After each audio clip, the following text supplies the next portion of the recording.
Good morning all. मोर primary project स्वदेशी बा खाद्य सार आम सर्वदा सबुज पनीपरिया बा फलमूल खाई प्रथम धोइबा माने से जीवाणु आम शरीर भीतर को जाए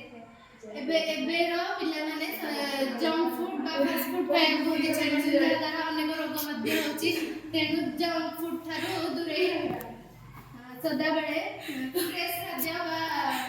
फ्रेश खाद्य खाଇବା द्वारा आम देह सुस्थ रही है और फलमूल और सबुज पनीपरिया खाଇବା द्वारा आम शरीर भल रही है और रोग कम होता है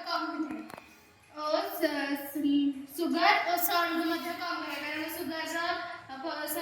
शरीर सुगर परिमाण अधिक हेले आम देह असुस्थ व अनेक रोग पीड़ित होता है और सब खाद्य को केबे वेस्ट करबा नहीं जेतिकी परिमाण आमको आवश्यक से परिमाण आने रोषे कर खाଇବା और खाद्य को वेस्ट करिया और सर्वदा बाहर जिनस कौन